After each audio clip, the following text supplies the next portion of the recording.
This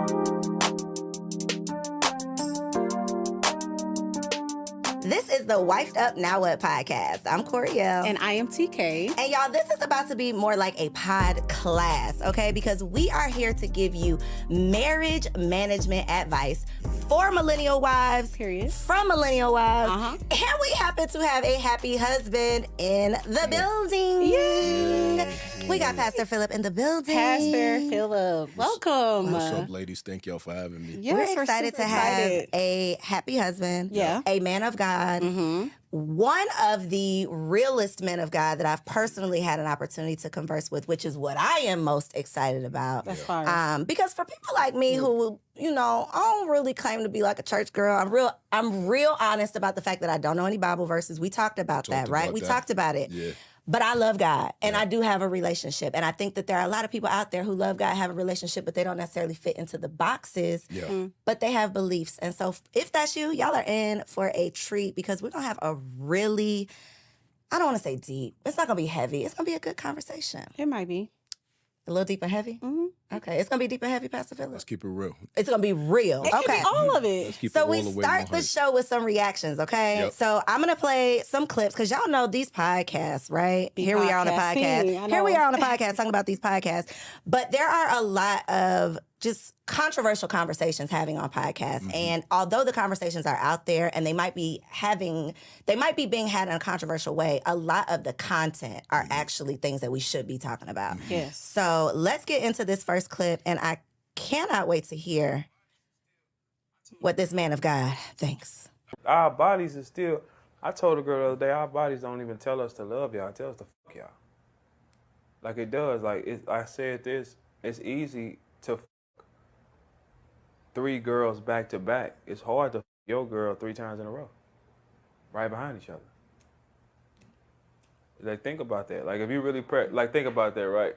3 girls walk in back to back, you up and ready each time. It don't matter. Your girl back, like trying to hit her 3 times in a row, your dick gonna tell you, nah, man, we don't want this. It's most cases. Like our bodies tell us to go and Crazy. So do you believe that a man's body is designed to have sex with a woman but not be committed to one? How do you feel about that? Yeah, so I think, I'm going to just speak from this perspective. We, in our fallen nature, okay, our sinful nature, I would say this brother, there's some credence in what this brother said. I think if any man would keep it real, a lot of men will agree with what he's saying. That it's much easier for them to get up for multiple women than it is to constantly get up for one female. But I think because of that is why God has given us instruction in his word on how to properly love one woman. We need those instructions because we naturally battle with this kind of lust and this kind of desire. I think if any man says like, yo, what this brother saying is nonsense, they will be lying to themselves, right? So I'm not going to sit up here and trying to like sanitize this whole thing because I'm a preacher. The truth is, this is what men feel. They don't talk about it, right? So I think because of that, we have to have an authority outside of ourselves, like God, like wise counsel, to teach us. Although you may have these feelings, although you may agree with these sentiments, there's still a way to love one woman, have sex with one woman, be faithful to one woman. But most men feel that way, and that brother right there, I think he has some valid points. Woo, have some valid points. Okay. All right, let's see how you feel. I know it's tough to hear that. It is. No, but Real. this is why Y'all we see need I to have swallowed the pill like that. This is why we need to have the conversation my because man I think only want me. Well, I don't think that mine only wants me. He better only have me. But I don't think that that is his only desire. And I think I would be a crazy person to expect that. So the whole point, I guess, of even bringing up that clip is if these are real human feelings or, physical feelings, like this is what your body is doing. If you are not subscribed to a higher source, if you do not believe in something bigger than you, how do you abstain from those desires? Yeah, so I personally think to abstain from something, it takes 2 things, right? It takes personal character. I think if a person has character, they can abstain from those kind of desires.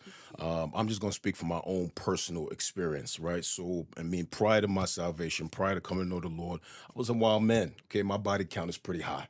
Okay, I'm gonna keep it 100. It might be in the hundreds, to tell you the truth, before I was saved.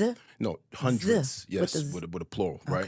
So I think is if you don't have personal character, if you don't have personal values, it's hard to abstain because I think the natural man has those desires. So I think it's gonna take character to abstain. It's gonna take certain values to abstain. I think the best absence for me has been what God has taught me and how to abstain.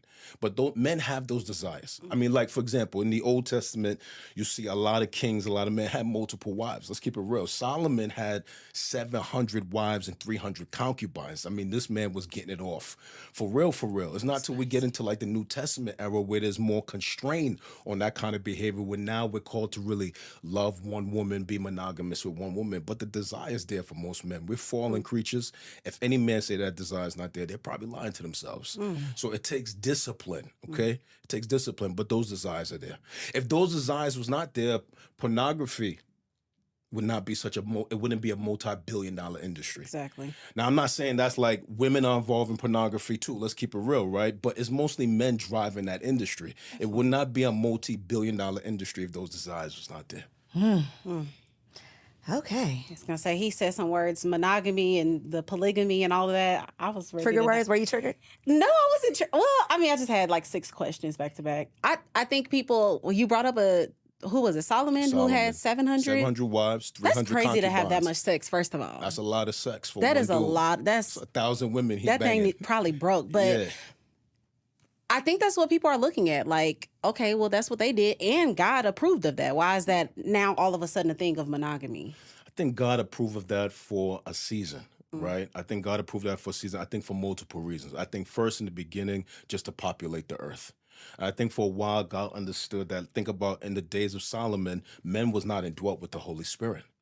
So you're talking about men who are not indwelt with the Holy Spirit. They don't have that inner guidance. So I think God allows certain things for a season. But I think once Christ came, the Holy Spirit was poured out. We have God living on the inside of us. The standard was raised now. Be faithful to this one woman. I mean, the first marriage was one woman. God allowed polygamy for a season. He outlawed that after Christ came. And now we have to honor what he's given us. Period. Yep. Okay, speaking of honor, Yep. perfect segue. Perfect segue into this next clip. Okay.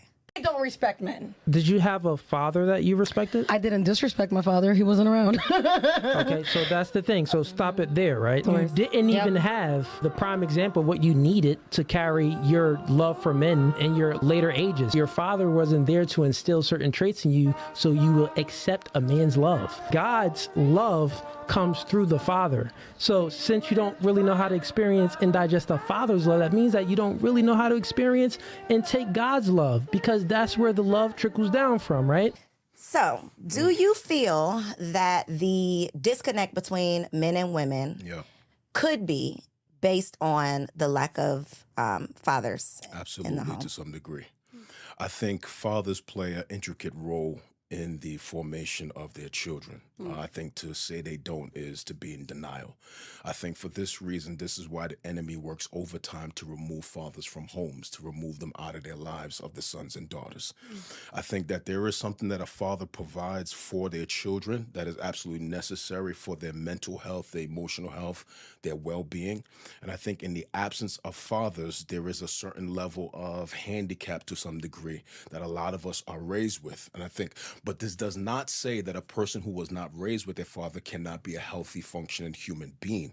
But I think to deny the impact of a father's role in a child would be to deny what God has created. I think a father's role is important. And I do think there are a lot of us in our adult life, both males and females, who struggle with certain insecurities, certain inabilities to accept love, certain inabilities to feel affirmed because a father did not say, I love you, I'm proud of you. Your father did not affirm you. So I think there is some damage that is passed along to some of us when we have not been properly fathered. That's why I think the conversation around, it's like if you mention that ideally we raise children in 2-parent homes, there's always the group in the comments that's like, well, I was raised by a single. There's always that conversation when I think anybody with the brain can say what is ideal Yes. is the best of both worlds, right? Facts. Because I know I be about to send my sons out with some dirty socks. Well, they don't be dirty, but they be having a little box. And my husband is like, no, Yeah. you're not doing that. And I just be like, this is why you need 2 parents. Yeah. There has to be a balance. I don't know everything. Everything that I decide to do, everything that I feel is the best is not going to be the best. Yeah. So to have a sounding board to say, no, I think it would be better to do this. There are so many instances just throughout the day that it's like, no, you definitely need the balance of 2 people versus the one. Now, can it be done? Absolutely. But if we're talking about being proactive and preparing, then that's obviously I agree. 100%. Yeah, I feel like even in these conversations, like podcasters, YouTubers, all of that, like we are ignoring the neglect and the hole in men from the absent fathers. Like we love talking about a woman with daddy issues, but we ain't talking about the men with the daddy issues, because that is the thing. You said a word, affirm, which is what most men desire from their women, for them to affirm them. It's like, sometimes it be given, you want me to be your mom and your dad because they wasn't there, or you want me to be your dad. And so it's like, if we can fill these gaps in, which is why we're here for Black love, or not Black, I'm sorry, all love, but no, we're here for Black love. You was right. The spirit moved you correctly. Listen, let me say this too. I think that affirmation piece is important, right? I mean, like, think about this, right? When Jesus, before he started his public ministry, I mean, he's a grown man. He's 30 years old, right? Before he does anything, before he does any miracles, before he preaches his first public sermon, he's baptized. And then the Father speaks from heaven, this is my beloved Son, in whom I'm well pleased. So God thought it important to affirm his Son before he did anything. Period. If it was important for the Father to affirm the Son, then we got to take seriously the fact that affirmation is important. Okay, I know what it is to be seeking affirmation from men, because some of that was lacking growing up. I had a great father. I had a great father, but we didn't communicate as much. We didn't talk as much. So they're hearing things like, I love you, or I'm proud of you. I didn't grow up with hearing those things. So now you go seeking that in other men. You go seeking that in mentors and coaches and whatever the case may be. So I think the affirmation of a father, the deposit of a father, like you were saying, Corey, two parents, I think there's something two parents bring to a table that helps the health of a child that sometimes is lacking in a single parent home. Not to say a single parent can't raise a good child, but I think there is a deposit that is necessary from both parents to help us be as healthy as possible. Yeah. Love that. So we're moving into the main topic. Let's do it. This is a topic that I think everybody is upset about in these streets. They do not like the word submission. Curse word. It is literally a curse word to these girls in the street. So I want to ask you, why do you think submission is a curse word to this current culture? And just the thought of surrounding a traditional woman, a woman that's at home, submissive, all the things. Yeah. I think culture has done submission a bad number, right? I think when women in culture hear submission, they think slave, they think you have no rights, they think you have no voice, you have no value, they think doormat, right? Yeah. But biblically speaking, when I hear submission, I think safety. I hear protection. I hear guidance, right? And I will go so far as to say you really don't need submission when you have agreement, right? Submission is only necessary when you don't have agreement. So like we know what the scripture says, wives submit to your husbands. But then it tells husbands, love your wife as Christ loves the church. So if a husband is loving his wife the way he's supposed to, right, it will be easier for her to submit to him as the head of the home. But think about this, right? There's one steering wheel in a car, one. Right? If both people grab that steering wheel, you're both trying to drive, you're going to get into a crash, right? But as long as the car is flowing, there's no need for two hands to be on that steering wheel. So like, watch, my wife never has to submit to me unless we disagree. As long as we're in agreement, we're flowing, right? If we're in agreement about how we're managing our budget, we're flowing. How we're dealing with our kids, we're flowing. Where they're going to go to school. The only time submission is really necessary is when the husband and wife disagree. Now, when we have a disagreement, if we go according to the scriptures, the man, the head of the home, he makes a decision. The wife then submits. But that is only necessary when y'all disagree. But you don't need submission as long as you're in agreement. That's why I think agreement is even more powerful than submission. And I think what's even more important than agreement and submission is choosing the right partner. 100%. Because y'all ladies out there, look at me right here, look right here. The reason y'all don't want to hear about submission is because you've been out here trying to submit to the wrong person. Facts. If you are submitting to someone you cannot trust because you don't know who they're submitting to, then you're going to find yourself in a world of trouble. But I think we cannot compare submitting to your husband, who hopefully will be a better choice than the man that you was just, whatever y'all call it these days.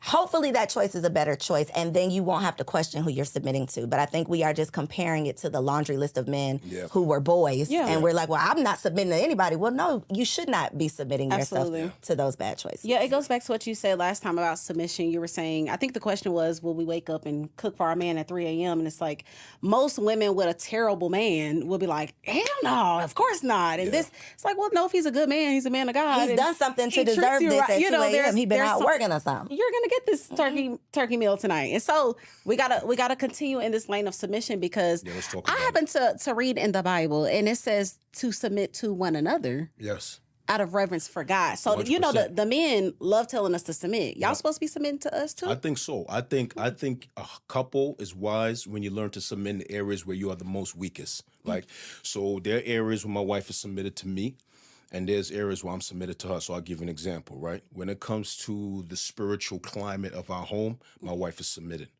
When it comes to our finances, I am submitted. My wife is a better steward than I am. She knows how to handle a budget. Side note, a budget don't mean broke. A budget is just having every dollar. You have an assignment. You go to investments, you pay the bills, you take care of the car, you take care of my hair, you get the mani and petty. So a budget is just telling every dollar where to go. Because my wife is a better steward than I am, I'm submitted to her when it comes to the budget. I'm not going to try to flex on her in that area. You understand what I'm saying? And so I think there needs to be mutual submission. And I think you have to be wise about the areas where you're weak, where your spouse might be smarter than you or wiser than you. If they're smarter or wiser than you and you're not so insecure, you could submit as a man to your wife in a particular area, especially if she's a better leader than you in that area. Jeez. It's only prideful men refuse to do that, and then you cause unnecessary tension in your home, damage in your home that could be avoided if your pride and your ego wasn't so big. That makes sense what I'm saying? Absolutely. Yeah. For sure makes sense. I was going to say, that's the two hands on the steering wheel.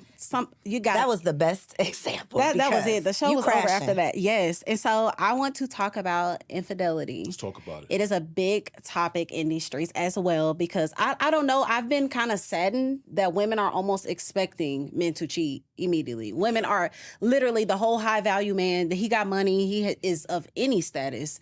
Prepared for the side chicks. Prepare for it. And so for the women that are expecting this, do you think that there is any coming back after infidelity and being healthy? And just a side note as well, this is my non-negotiable. This is her non-negotiable. Her marriage deal breaker. It's a marriage deal breaker for me. It's something me and my husband sat down and talked about from jump, because of my perspective, women after infidelity, I don't want the problems. I don't want the paranoia. I don't want the insecurity. I don't want you going to Walmart and I'm in the trunk, because where are we going? I'm definitely in the trunk. Like, I'm definitely looking at the maps. And it's like, why do that? And so, I don't know. I want to ask you, do you think that you can actually be healthy after infidelity? So first, I want to affirm how you feel, right? I think if that's your non-negotiable, you have every right to feel that way, and you got a biblical right to feel that way. Period. The scripture gives us a complete out for infidelity, and you could walk away from a man or a woman after infidelity, and God is not going to be mad at you for doing that. So I think, let me just first affirm how you feel. I think if that's your non-negotiable, I think you have every right. But I do think there is hope after infidelity based on the individuals involved, okay? I think if there is sincere remorse and repentance, if there is contrition, I think two people can survive infidelity. And I will go so far as to say not only can they survive, they can actually have a stronger marriage on the backside. Now, we got to keep it real. After something like that, we got to think about things that are lost. Trust is lost. Confidence is lost. There's some tangible things and intangible things that are lost. Home could be lost, family could be lost, whatever the case may be. But I think that those things have to be rebuilt. Consistency over time rebuilds trust, right? And so I think they can be rebuilt. I think a marriage can be rebuilt and even be stronger on the backside, but it's only based on the maturity of the people involved and whether or not they are submitted to do the work to rebuild that marriage. I know plenty of couples that have survived that and their marriage is stronger on the backside.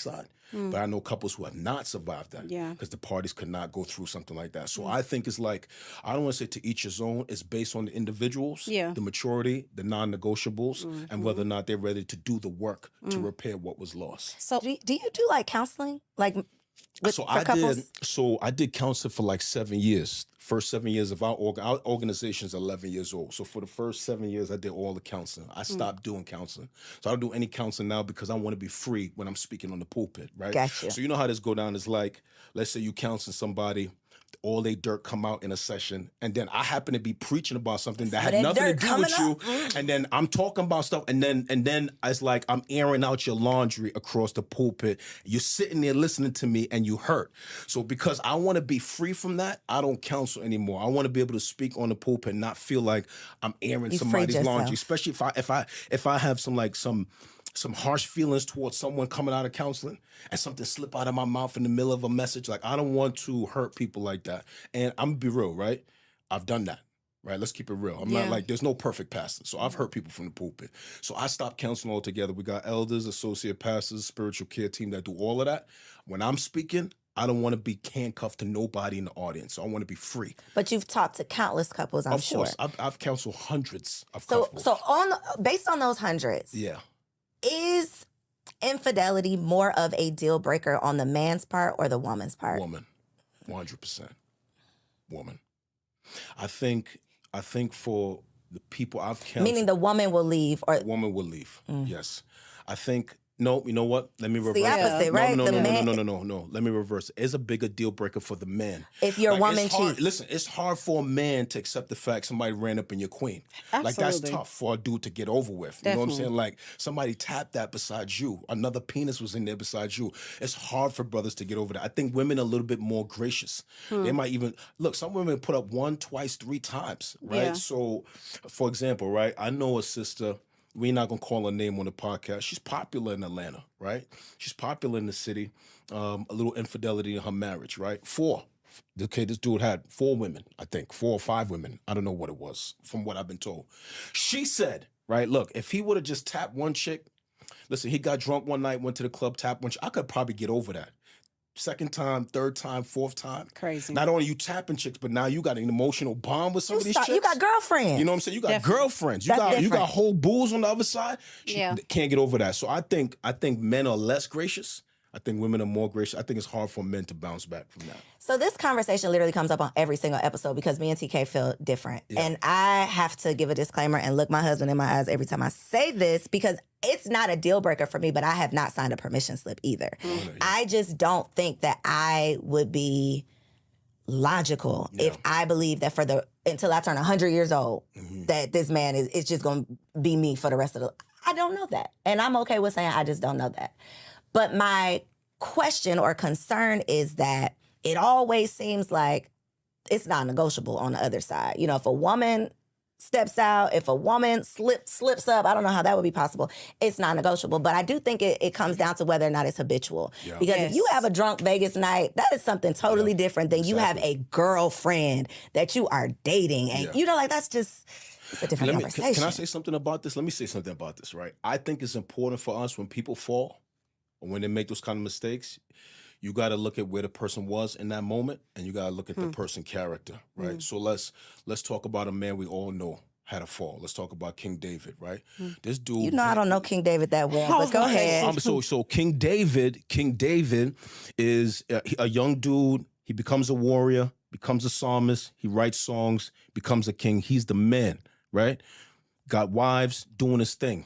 One day he's up on the roof of his crib. He see this dope chick down. She's taking a bath. She's butt naked. Body's dope. She's married. He sends his people like, yo, bring her to the crib. Bangs her, gets her pregnant, kills her husband, right? Then tries to cover up the whole thing. God sends a prophet to this man, tell him a story, implicates him in the story. He comes out, he confesses, he repents. He writes a psalm about his repentance, Psalm 51, right? Now, here's the thing. In the New Testament, Jesus calls himself a son of David. The Bible says that David is a man after God's own heart. So although David commits adultery and kills a dude, God calls him a man after my own heart. This is very important because when people make mistakes, we can't just look at the mistake solely. I believe you got to look at the character of the person and the heart of the person. Where were they when that happened? Were they dealing with depression? Was they pushed to the brink? Was the marriage tough? So I think when a person messes up, I think we are wise to not only look at the incident, but the character and the heart of the person. Was their motive to be malicious, or was they just in a place of vulnerability and weakness? Like, you understand what I'm saying? And so David bounced back from that. God calls him a man after my own heart. Now, somebody may not be able to bounce back from that, but what I'm saying is I've counseled enough drama to know that when people make mistakes, you have to look at the character and the motive of the person. I just don't believe you throw people away because they make a mistake. Do you think that you could look at the character of your wife if she made a mistake? I would have to. because I think that my wife has been patient with me and has forgiven me for so much. I put my wife through a lot. First 5 years of our marriage was terrible. We threatened each other with divorce. I was not a good dude. I was very selfish. So I think if my wife made that mistake, obviously I would be devastated. You know, I'm not even sure if I'm sitting here what it would take for me to get over something like that. But I feel like for all that she has forgiven me, I would have to give her another chance. I would be unfair to not give her another chance. That's a level of grace that I don't have. Because there's so many steps before you actually, and this might be an immature response. I haven't lived a lot of life. I'm not even 30 yet. But I gotta say that every week. Because I feel like maybe that's what's immature about. Like, because I feel like there's so many steps before the penis is inside of a vagina. Unless you're smashing prostitutes. Like, there has to be a built of some type of emotional something. I know you were saying Vegas Wild Night. So maybe that is different. But then it's like, who were you around? And why were you around some dudes that even let you move that way as a, in my case, man of God? I understand what you're saying, especially if like a dude develops an emotional attraction for a woman and then bangs. It's like, I think that's harder to get over. Definitely. But like a Vegas you night, like this lady. You know what I'm saying? Like a Vegas night, he had some Patron. The marriage was rough before he got there. We was arguing before you went. Arguing before we got there. He feels hurt, or she emasculated him before we got there. And now he's vulnerable. He's drunk. He's feeling that Patron. Somebody sits down next to him at the bar having a conversation. She speaks to him in a way the wife don't talk to him. He feels weak. They go for a walk. They on the beach banging. He gets up with regret the next day. Now I'm creating a real hypothetical, right? That part, the lady is saying something that this wife hasn't said in years. Yes, that leads to more cheating. Definitely. 100%. That part. You know what I'm saying? So I think there's two types of infidelity. There is infidelity that is preceded by an emotional attraction, a mental attraction. I think that's difficult to get over. Yes. But there is another type of infidelity that is momentary. It is like I was vulnerable, I was weak, I was drunk, I was high, whatever the case may be. I was not in my right mind. My loins trapped my logic, and I messed up that Don't night. try to use that line, fellas. My loins trapped my logic. Yes, this is not the setup for y'all to say. Give your boy credit, right? You know, Don't get him no my lines. loins trapped my Don't logic. get him no lines, You know what I mean? Pastor Phillip. Bars. TK got bars. I'm learning this from TK. TK got bars. Y'all do not write that down, learning from please. TK, It was my loins. No, sir. My Get loins out. trapped my logic. Get out of here. We're trying to have bars like TK. Yeah, that's funny. But that makes sense what I'm saying? No, It's it makes a lot of sense. And that's such a mature answer. But I still think it's a lot of Hold steps. on, but let me say something to you. You think you don't have that grace, but you never know what's in you in that circumstance. That is why my answer is what it is, because I don't want to be the fool sitting up here. I didn't say all this stuff, and then life happens. You never know what's in Life you. happens. So It just You'll will be make my amazed. You'll stomach be turn. amazed at how a circumstance pulls grace out of you. You didn't even know what's there. For sure. I definitely agree with that. It's just, I'm crazy, y'all. I will go to jail. Okay. and I have bail. Oh, sure do. Get out quick. So I want to ask this question. I feel like men are complaining about their wives being boring in the bedroom. Ooh, switch it up real quick. Sorry, TK. I just had to throw it out there because they was throwing it back, they were swallowing, they were doing all the things before they got married, and now it's just side booty and missionary. So I want to ask, do you think that women, Koereyelle, I be clutching my pearls every week, baby. Okay, go ahead. Go ahead. I want to ask you seriously, do you think that women are becoming boring in the bedroom once they get married? And do you think that's some of the reasons why men are cheating? I'll say yes. I think I've seen, this is anecdotal data, right? I think there's a lot of times couples get married, they be married for a number of years, they start taking each other for granted. You take for granted that you sleep next to this person, y'all come home every day, so you stop doing the things you used to do. You got the bonnet on every night, you got the big robes, you don't wear nothing tight anymore around the crib. I do still want to walk up and smack that thing at the kitchen sink, you know what I'm saying? So I think when you start taking your mate for granted, I think it's easy for sex to get boring, for the marriage to get boring, or whatever the case may be. Now peep this, right? I think what it took to get her, sometimes you got to keep that moving to keep her, and vice versa, right? So like when Paul, check this out, when the Apostle Paul, a dude named Paul, wrote to a church in Corinth, ancient Corinth, he said something very important to all of them because they were crazy, right? He's like, he said, the wife's body belongs to the husband's body belongs to the wife, and y'all need to fulfill your marital duties. So whatever you got to do to keep it spicy, you got to keep it spicy. I mean, if I got to be praying in tongues to go in the room and have sex with my wife, I'm going to be in trouble.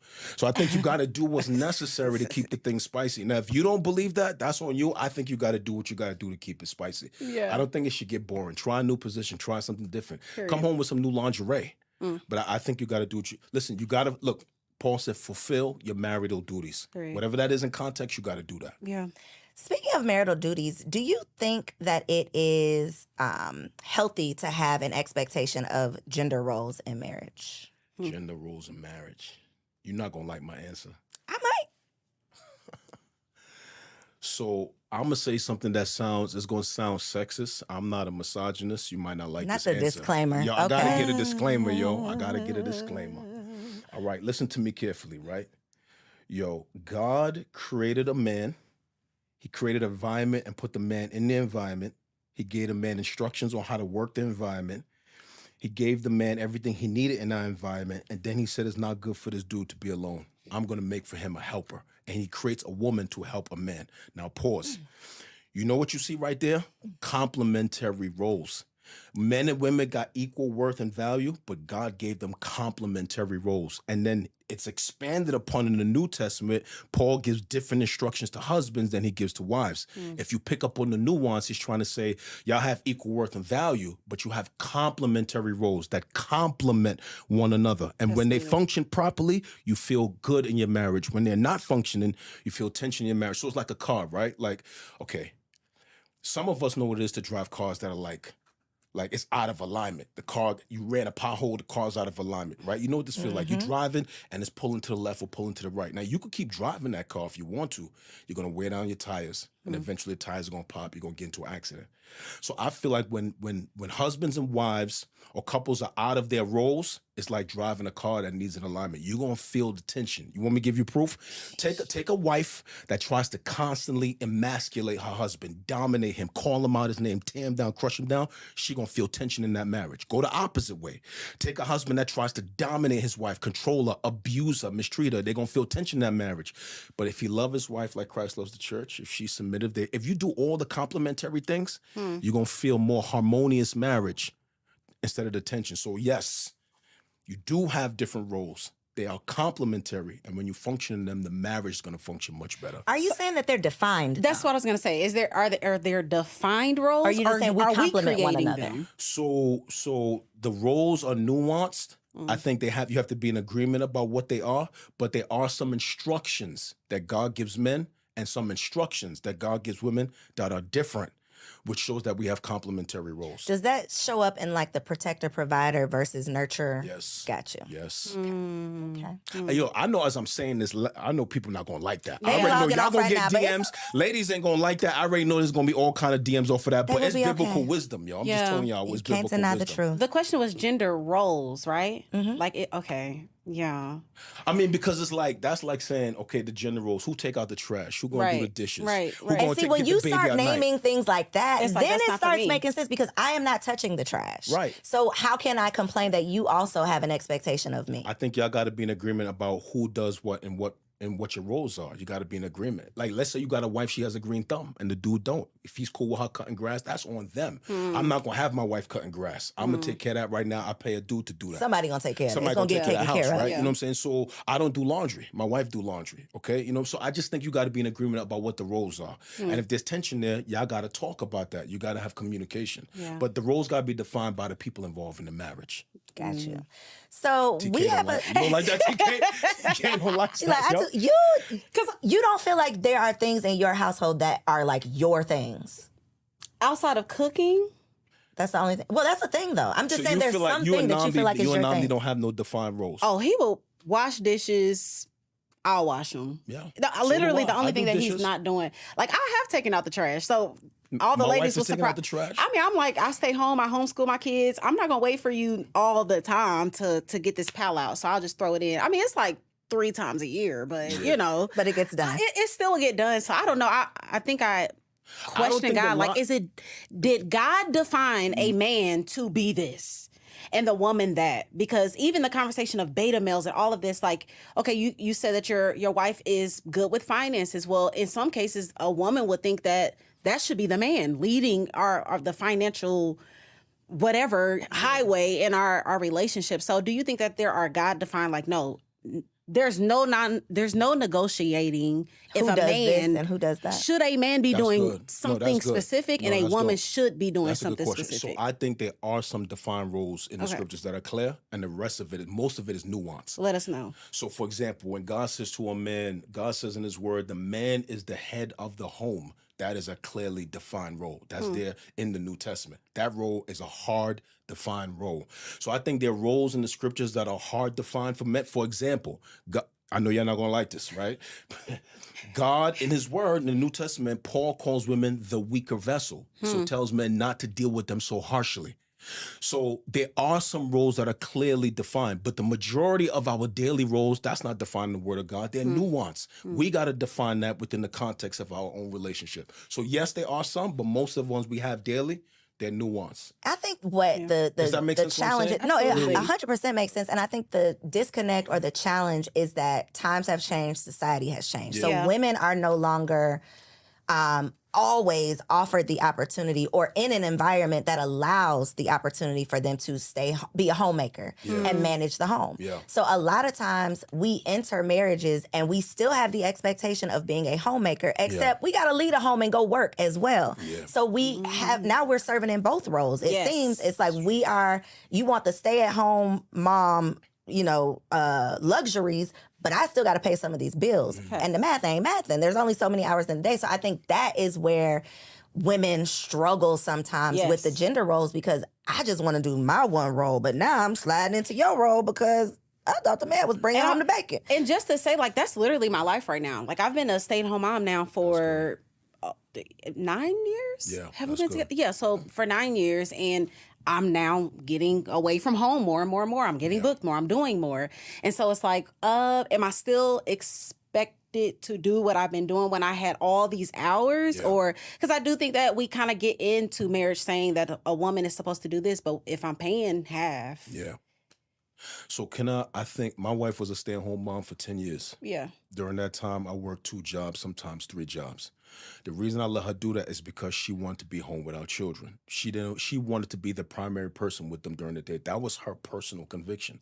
So I did what I had to do to allow her that. It was difficult, yo. I'm talking about during them years, beans and rice, kids got holes in their shoes. We were poor, right? we were dirt. We couldn't even afford nothing. We didn't go out to eat, no movies, none of that. Those were tough years. Right? Those were tough years. I see the fruit now of my children, of my wife being home those 10 years. And that's not to knock women who has had to put their children in daycare. You got to do what you got to do. But what I'm saying is it comes back to communication and agreement, right? So my wife and I were in agreement about that for her to stay home. I said, Lena, if you want to stay home, you're not going to bring anything in. You know that it's going to take us a longer time to hit some of these financial goals. Are you okay with that? Okay? Are you okay with that? She was okay with that. I allowed her to stay home. Now, if somebody's not okay with that, you got financial goals, then if y'all in agreement about both of y'all working, then y'all have to do that. I think we got to listen. I think it's very important for people listening to this podcast, watching, to understand when it comes to marriage and the context we're in, we're not monolithic. You got to know what is important based on the people involved, your personal convictions, and how you submit it to the Word of God. You got to tailor your marriage for what's going to be best for you within the context of the wisdom that God has given us. This is not monolithic. One woman works, one woman stays home. Does it mean one woman is better than the other? No. What is best for your marriage and the context for how you have, it's got to be customizable for the person within the guidelines of God's wisdom. Does that make sense what I'm saying? Absolutely. 100%. Absolutely. It's going to be a whole nother episode, though, because one of the women stay home, one of the women go to work, but both of those women a lot of times are the default parent. And that is where I think the struggle kind of comes in, because they still have that one responsibility. It's the same. It's true. They are the default parent. But hopefully you got a man that come home and know that his job is not done when he come home. He going to take some time Look to at talk to right his here. kids. Right here. Not for our husbands, but for another husband so out there. brothers, I just think if your wife is a stay-at-home mother, I think when you come home from working, you got to know that your job is not done. I think you got to know there's a job and a responsibility you have to your children as well as a co-parent. Your job is not done till your children has gone to bed. So when you come home, you got to separate some time, put aside some time to pour into your kids, because they still need a deposit from you the same way they need a deposit from your wife. In Jesus' name, Thank amen. you for that little special word Them of wisdom. dudes not going to like that. But They it's ain't, but true. they are. Oh, yes, I almost right. made you say it twice. So it is game time. Game time. Yes, I got to pass Where it. my Yes. sign at? Oh, word. So this So is how a we do game. this? So you're going to be talking to, your nieces, your little little sis out there. sisters, all of that, who have some scenarios and some situations. And I'm going to share them with you, and you're going to tell them to run or have fun. Got So get these are away. women who want to be wives. Yes. Okay, they're looking for committed relationships. So the first one is, this girl really is vibing this dude, right? But he is still in contact with his ex. He tells her there is nothing to worry about. It's good. I don't want her. But he still talks to her. I say run. Really, Koereyelle? Yeah, I say. Still in contact? Like, hello, Sarah, how They're you been just- doing? Yeah, I say run. Let the guest answer. Yeah, no, I say run only because I think that back door's still open. There's a lot of temptation with that back door. I think if she wants him to walk away from that back door and he's unwilling to do that, I think that's problematic. If she's okay with that back door, like, okay, y'all could be friends, then that's different. But Yeah. I think 9 times out of 10, I say run. Yeah. Yeah, I just need more details. You know, what if it's an ex from like high school or something? I don't care about that. Did they See, but- smash? If y'all had sex, it's a no automatic. But this is what I'm saying, Corey. If the spouse is cool with it, like, yo, y'all friends is cool, she married, we married, it's all good, then that's But yeah, different. no, But if that's I have true. a problem and you don't care that I have That's a what I'm problem, saying. then it's If a you got problem. a problem, you don't care that I have a problem, I say you Then gotta it's the run. issue. That's no, the issue. Agree. Okay, what about a man who wants to go 50-50 on a first date? Should you run or have fun? You want me to be, yeah, my daughters, I say run. What about your son? Oh, you said run too? I said run. For my son, run. Nah, he need to pick up that bill. Okay. And for my daughters, she need to pick up that bill. I want the man to pick up that bill, period, yo. Period. I may be old school. I say pick up the bill, yo. You Yeah. said have fun though. I definitely said have fun. I think there is, especially in this culture, you just have to be really, really careful because it's a culture of I'm gonna take you out on a fancy date and I'm absolutely expecting sex after this. So you're not gonna pay for me. You're just not. Let me go ahead and let you know that this is because I view dating as interviewing. Yeah. This is not what y'all think this culture is, and so I feel like there's a pressure also. that. A lot expectation? Yeah, a lot of women are feeling that pressure of like, oh my God, I'm at this 5-star restaurant. This man pulled up in a limousine. This nigga done bought me a bag. Like, okay, let me go ahead and give you some. And like literally get pressured into doing that. So I feel like a safeguard is like, I got it because I'm interviewing you just like you're interviewing me. Yeah, That's a great perspective. that's a good perspective. For sure. But I'm not having sex with you if I don't want to have sex with you. Some women are. There's like so much between like the restaurant Yeah, and the the car. house. Yeah. You know, like I'm not feeling pressure. I don't care what you done did. Yeah, I ain't facts. obligated to give you anything. Facts. So I don't feel pressure in that way. And I think a lot of times having conversation before you get to the date will reveal a lot of that. Yeah. Because you know men who are mentioning sex, you trying to talk freaky and you don't even know Me. my last name and you're Nothing. trying to mention sex. So I think you can get those vibes. And I'm not going on a date with you because I don't want a free dinner. Yeah, it's so many like I now. think you make a good point though, TK. But I think a lot of that falls on the character of the dude you went on a date with. That it's like, did you interview him before the date? Did y'all talk at all? But you said something very important. I think y'all can't let that slide. Y'all probably got to do a whole podcast about that. I think I see dating the way you do. It's like Interviewing. interviewing. I think dating is the process of determining if somebody's a good life partner. Yeah. You got to have some kind of destination. Yeah. If there's no destination, there's no assessment, then what are we really doing? Oh, we've been Yeah. dating for 20 years. With no intention. With no ring. Yeah. Like, yo, you crazy. That's real wild. Crazy. I feel like I'm just different in that aspect, period. Because I also believe in women paying for, like, even women approaching men. Like, a lot of women have even the concept of, like, he's gonna come to my doorstep. Girl, you better get in these streets, get to the events, and go up to him and say, "Hey, would you like to go have some Advertising, some not coffee?" selling. Yeah, ain't nothing wrong Yes. with that. Yeah. So I don't know. I'm ain't because nothing wrong I with think that. I think my husband would say that I. Who hollered at who? Did Namdi holler at you or you hollered at him? Ask Namdi that question. And since he's not here, let me represent him, okay? Because TK definitely hollered at him. I according to definitely position myself To be hollered at? advertising. to let advertising to let it be known, like, yeah, I'm interested. I'm interested. It's a thing, and I was the nigga in the relationship. It's I'm all right. balling out. Yo, Here's it's some all new right. shirts. Ruth did Here's some that. shoes. I mean, she was under that dude blanket. Yeah. Like, yo, I'm here. Oh, for sure. Come on, For right? sure Ruth slipped in was. under the You see his blanket. Like, yo, style? throw this joint over me, right? Like, she slipped it right under the sheets. She Like, yo, I'm did. here. Yeah, So it's all right. yeah. It's So all that's right. but that's me though. That's all right. I'm That's a not- whole nother episode. That's all It right. really is That's a whole because nother I episode. think that's what's keeping a lot of women singles. Like, y'all be afraid to talk to men, and y'all be afraid to like slide in DMs. I slid in my man's DM. I got his number. Oh, you were Come on. serious. I mean, it wasn't even just serious. It was just like, you better see what's up quickly. Yo, really quickly, I think we see both in the scriptures, right? We see Hmm. women who was ran up on, but Ruth went underneath that dude's sheet. Was like, yo, mean- I'm here.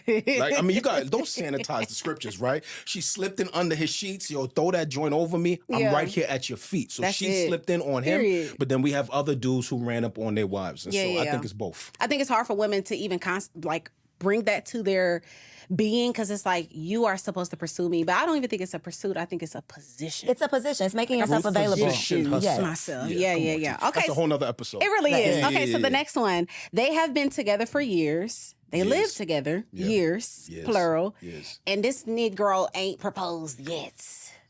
That's a no-brainer.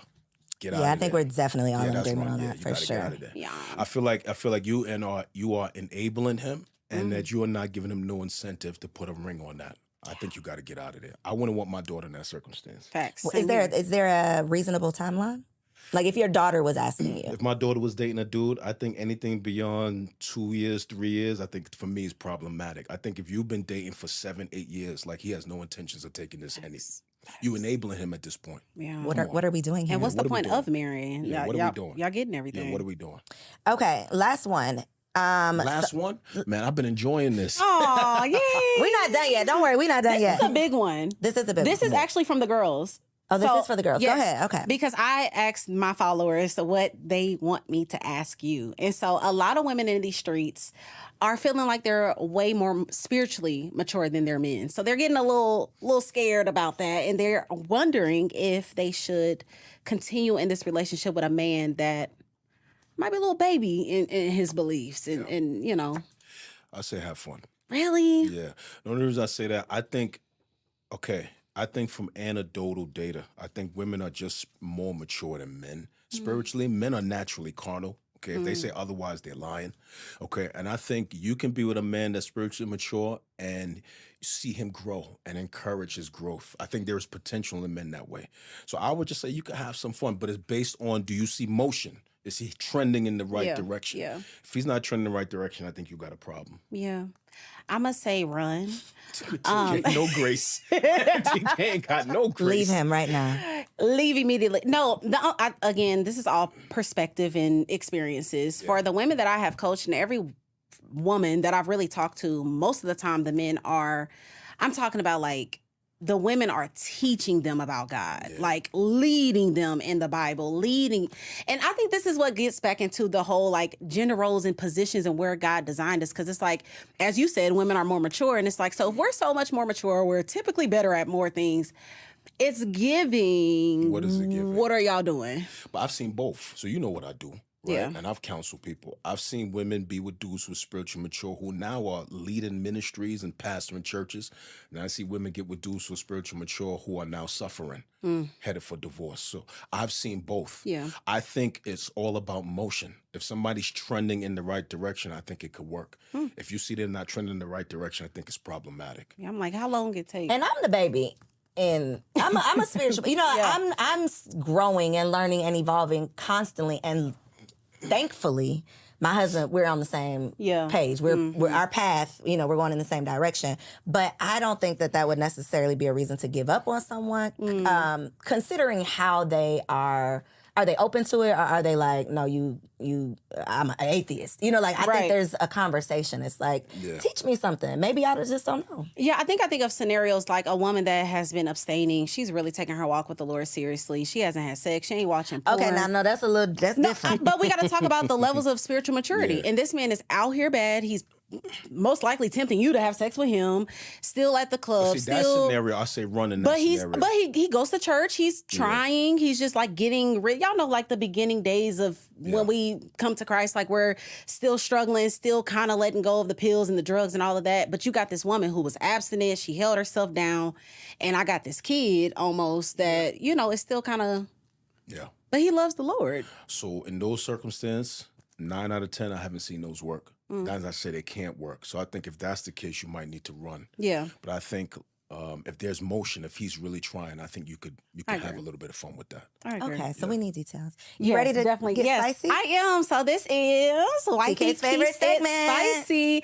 So today I decided to go all the way in because I feel like I've been talking about emotional with the pastor, y'all. She wanted to go in with the pastor. Let's keep it I feel like 100. I have been talking about emotional things, routines, all of the stuff, but we got to dive into actual sex talk. So today we're going to be talking about vulnerability is the key to deeper intimacy. Come on. Come on. TK You know I got be bars. rhyming, so you know what's good. TK got So bars. a few weeks ago, I quoted the prophetess, Amber Rose. I know y'all probably gonna beat me up, but yes, I know she's wild. No, she's not a prophet, y'all. It's a joke. But she set some bars about the reason why she is the best in bed is because she is not afraid of being ugly. And this is something that stood out to me because I feel like most women aren't their freakiest self, aren't all of these things because they're like, what is this boob doing? What is this stomach doing? What is that doing? So we want to grow in our comfortability with our husbands. And the fire thing about growing in our vulnerability with our husbands is you can be introduced to some kinks. Okay, kinks. Some things that you might have not known. You know, you was doing the same thing and I was like, oh, wow, I actually like rope play or I actually like fill in the blank. And so how can we get to the wildest, freakiest sex with our husbands? So I came up with this little thing. I'm really excited. Koereyelle, I want you to do this too. We're going to text each other this week. You ready? Look, hey, hubby. I'll be telling him, do not watch. I'm not doing it. Go ahead, TK. Sorry. So we have sex jar. I know, I love her so much during the segment. Sex jar, sex drawer, and sex team. Let's break it down. Okay. So I want everybody, every lady that is watching right now, do yourself a favor. We're going to go to the thrift store. We're going to go to Target, Walmart, Amazon. They sell mason jars. We are going to get these jars, and then we're going to slide over. I don't know what Georgia's sex stores are called, but we're going to slide over to the sex store. And we are going to get some position cards. We're going to get these position cards, and we're going to put them in the sex jar. Now, here's the gag. Your husband is going to pull out the position card every other week. And he's going to choose what y'all do that is new. And the reason why I think this is so important, again, some of us are just not educated on positions. We think that there's 3, and there's like 300. So we want to get moving and vulnerable because, again, you never know the heights of intimacy that you can reach by trying new things. So we're going to get the sex jar. Then we're going to get a sex drawer. Now, if you got kids, you might want to put a lock on it because this drawer is going to involve your lingerie. This is going to involve your toys, your edible lubricants, all of the things. We just want a drawer that is dedicated to sex. Freaky, nasty sex, mask, ropes, handcuffs, all of the things. And again, throw your 12 a play in there. treasure chest. Throw your 12 play in there. Wow. Come on, we gonna put all of it in there, and we are going to let, again, your husband pull out whatever he wants. And you're going to do that, whether that's the toy, the lubricant, the mask, the rope, the handcuffs, you name it. And lastly, this is for the ladies that get a little awkward when it comes to talking that talk. You need to know how to talk the talk, and that is sexting. Getting comfortable with telling your partner exactly in detail how you enjoyed them the night before. We are breaking down in details. I love when you X, Y, and Z. I cannot wait to experience that climax with you again. So I think that one thing that women do is we get a little awkward about it. So after we get done, it's like, oh, don't talk about how I gave you head. I don't want to hear that. Girl, let that man tell you how you gave him sloppy toppy. And like, we going to go into details about that. Let me know how I could do it again. And you never know, it can happen right there on the spot because he might get turned on just by talking about it. So you want to get comfortable with talking that talk. This is subjective to all couples though. That's my wifey, keep it spicy. Sex jar, sex drawer, and sex team. Comment down below if you're going to do these things. It's going to change your life. Habanero. Okay, really spicy. Last week I said do it in the mirror. You wasn't even tripping off of that. No, but this the drawer, the jar, my life. What you're setting me up for is failure. I cannot wait to hear how this goes for you. I'll text you and let you know. You will. Okay, so Pastor Philip, our last segment is called Wifey for Lifey because again, we're trying to be wifey for lifey. Yeah. So advice to a young sister, just me. Give me some advice because it's me. Shoot me. A woman in her first, first 3. Compared to me. In your first 3 years of marriage. Yes. What's your advice to a woman in her first 3 years of marriage who wants to be wifey for lifey? Yes. Yeah, I think most marriages end in the first 5 years. So I think that's the time you really got to work on your marriage. I think there's some things that are critically important for marriage to be successful, especially in the first 5 years. I think you got to work on agreement. I think you have to have strong communication, and you got to have some honesty. So I would say to a wife, a young woman watching this, how is your communication? How are you talking to your husband? Are you telling him your needs, your desires, your wants? Are you telling him where he needs to do better, where he's hurting you, offending you? I think you got to communicate. Are you trending towards agreement? Are y'all trying to find unity in some of the decisions that y'all are making? And are you doing your part to be the best wife you can be, regardless of the kind of husband that he is. If you're just reactionary, I'm going to be a good wife only if he's a good husband, I think you're headed for trouble. I think you got to make a decision within yourself that I'm going to be a good wife no matter what, because your character. And I think that's one of the best ways to make sure you're doing good in the first couple of years of your marriage. Don't let it be reactionary. You do what's right because your character says it's right, regardless of what that other person is doing. Whew. It's That's tough. deep. So, Pastor Philip, for the people here in ATL that want to come check you out, look in that camera right there and let them know how can they come sit with the realest pastor in the city? Come on. PhilipAnthonyMitchell.com, 2819church.org. We gather in the city. Come check us out. Pull up on us. I think you're going to enjoy what we're doing there. Yes. Y'all, was this bomb or was this bomb? We know it was bomb, but go ahead and leave us a 5-star review just to confirm that you got something from this conversation. Don't just keep it to yourself. Make sure you like, comment, subscribe, share this episode with a friend. And if you are listening on Apple or Spotify or wherever you listen to your favorite podcast, make sure you leave your girls a 5-star review. Yeah, do that for them. See you on the next episode. Bye, y'all.